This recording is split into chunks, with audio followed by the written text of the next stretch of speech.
If you are a small or mid-sized custom manufacturer, we can save you a fortune and help you start winning bids you can't even afford to take right now. Everyone wants to improve, but not everyone understands how to accomplish improvement. Let's take, for example, two custom woodwork businesses that are awarded the same project for the same sales price. It would be near certainty that the two businesses realize a different profit when the project is completed. Why? What could be different between the two businesses that would make one more profitable than the other? Both have good teams, but only one will win the profit contest. Since the sales price is equal, profitability will be determined by cost of labor, material, and overhead. Material costs are the easiest to identify since material is physical and we have an invoice and receipt for the purchase. Although there may be an opportunity to negotiate better prices, it's safe to assume that both businesses have already done this and will have roughly the same material costs. Overhead falls into two categories: fixed and variable. Fixed overhead includes costs such as rent, depreciation, insurance, and so on. Variable overhead fluctuates with the amount of business activity and includes the indirect labor, indirect materials such as manufacturing supplies, utilities, material handling, and depreciation on manufacturing equipment and facilities. Direct labor includes all the labor costs directly attributed to the production of the customer's project or product. Some would argue that a business that pays their employees more would have a higher cost and therefore a lower profit. And this is not necessarily true. A business could pay lower than market wages and still be less profitable than their competitor who pays much higher wages. Another would argue that it's a matter of everyone working harder.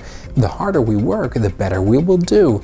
It's true that hard work has rewards, but hard work that is not executed efficiently will result in lower profits. It all comes down to what people do, how everyone spends their time. The more labor transactions required, the more time and money it costs. From pre-sale through final delivery, it's what the people do that makes the difference between these two businesses.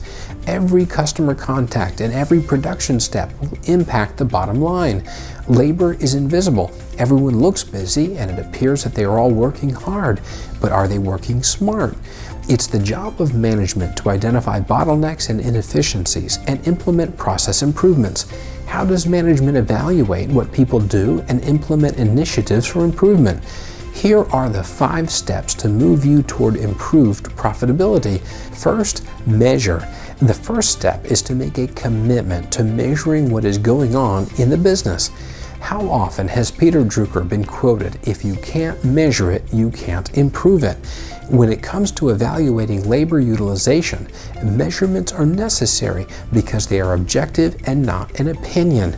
Measurements establish the facts necessary to build action plans. Second, measure what matters. Measurements have a purpose. They are intended to objectively evaluate significant process steps through the entire organization. It is important that these measurements capture the full range of activity. Think transactions. This should include indirect labor such as pre-sale, order preparation, CAD, engineering, purchasing, project management, and material handling, as well as direct labor broken down by process steps. Additionally, set up some metrics such as sheets per hour through the CNC machine, cabinets per hour through the assembly department, cost per linear foot of cabinets, and so on. Track rework and warranty callbacks.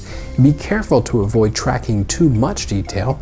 Only track and measure the cost drivers that you can act on. Third, do it continuously. Unless measurements are a continuous organic process, the information will be inaccurate. You cannot take a snapshot measurement and expect that it's going to represent anything near reality. People behave differently when they know they are being measured. They normally perform better. In fact, this is another reason to measure continuously. An effective measurement process needs to be an organic function that goes on continuously. Fourth, analyze what you measured. Once you have measurements, analyze the information.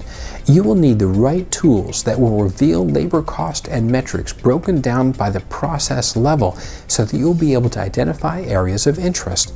What is the labor utilization rate? Rework, cost per metric, cost per labor process. Establishing the baseline values might take several weeks, and although the total cost of a job is very important, pay special attention to the process costs, as this is where the improvements must take place. The total job cost consists of several contributors. If you can lower the cost of the process, the job cost will necessarily lower. Fifth, implement improvement initiatives. Identify the top few cost drivers with the most hours and costs, and then implement improvement initiatives to the business process. Evaluate the results and adjust accordingly.